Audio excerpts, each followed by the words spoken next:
Hey guys, Youngblood back with you, and I wanted to talk about the reverse maneuver some more, based on some of the comments that I've seen, both on my video and on Reddit, and just in some other places. So I must not have really gone into as much detail as I wanted to. So let me try this again, taking some of these comments into consideration. First off, I'm hearing a lot of people say that the purpose is to balance error rolls, and that it doesn't have anything to do with skill levels. Well, we can all speculate and make assumptions, but Higby himself actually said that one of the biggest purposes was that the new pilots who can't do the reverse maneuver are at a disadvantage.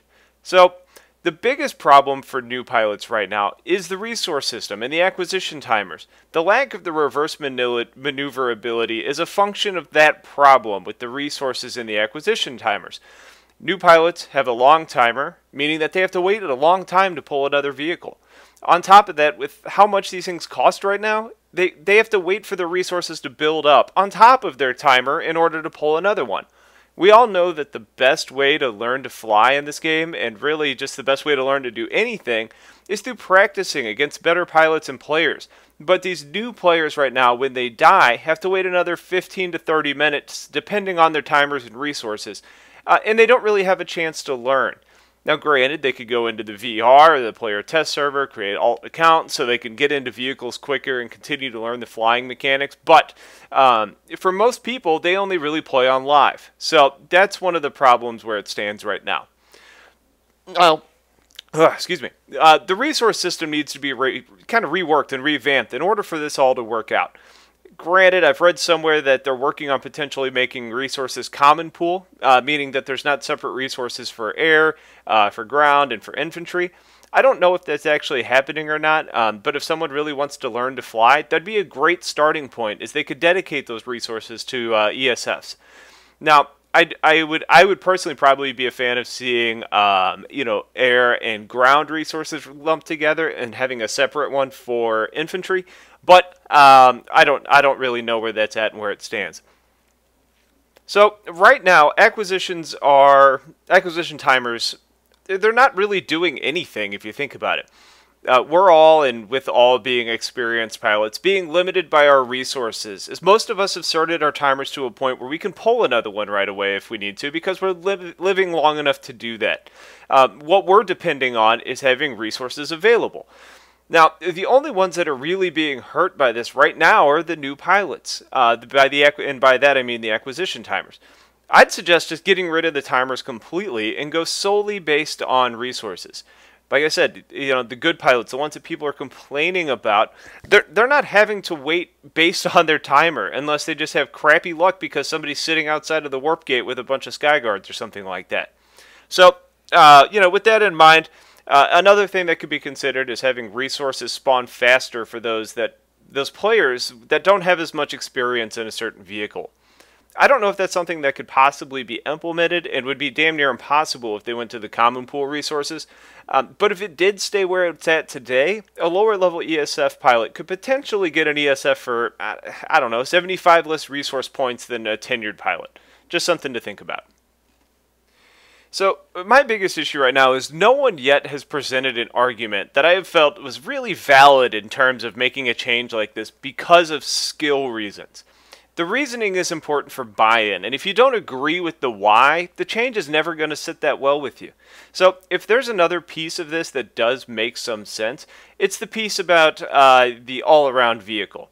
So, having the ability to carry both rocket pods for an air-to-ground role and being a good dogfighter based on the stock afterburner already giving you the ability to do the reverse maneuver, especially when you have the rotary combo up front, is still a deadly combo. And I think that's where the core of these changes should probably be focused on.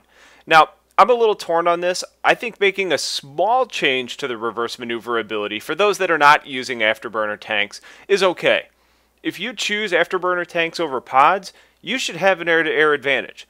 Now, I'm not talking about anything else, because right now the choice is really you're going to have pods or you're going to have the afterburner tanks.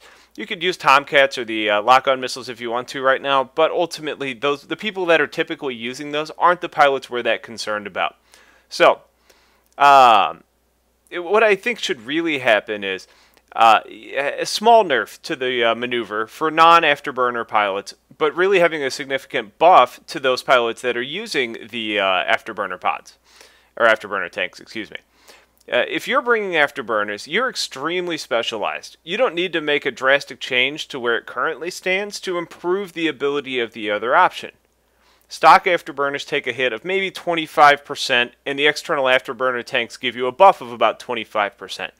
Something like that would give you a hell of an advantage, but the stock pilots, or just the ones that are choosing to use the new weapons for air-to-air combat, can still have a chance with good flying against those that only have one weapon. That's kind of the way that the even playing field should work out. You should be specialized to a certain role and have a slight advantage based on your loadout, but you shouldn't necessarily be completely boned if you are choosing a different option.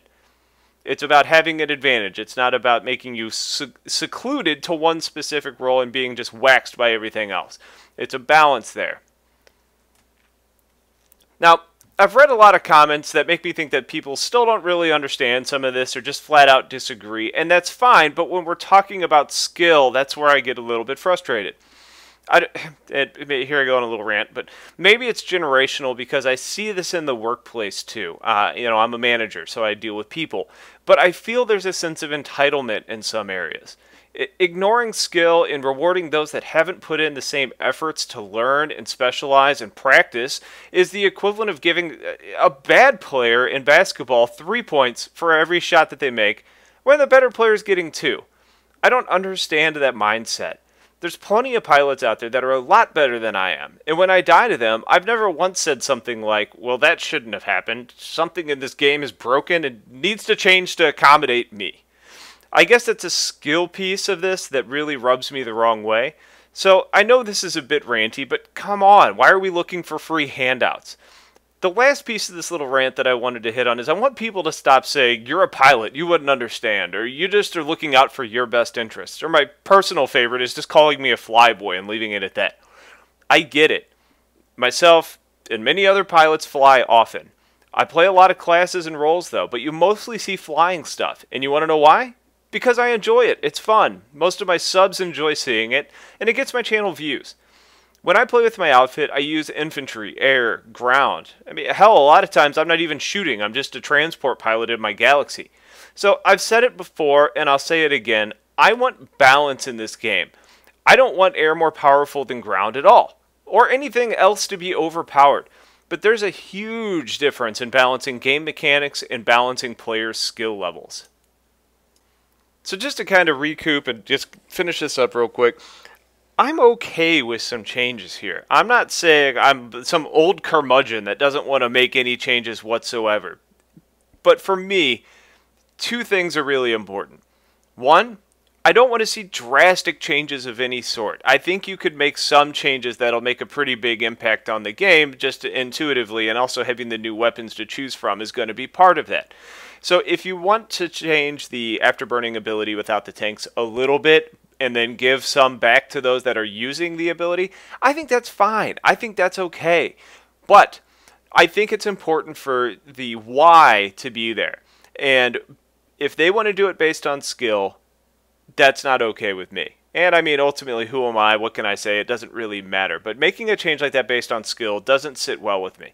If you want to make sure that you're just doing this for gameplay balance and to make the game play better, that's okay. And I think we can see those changes without having significant impacts and negative ramifications, based on the changes that they're talking about making. So hopefully that clarifies some of what I was talking about yesterday, and hopefully you guys can kind of see where I'm coming from. So let me know what you guys think in the comments, and I'll talk to you guys later. Take care.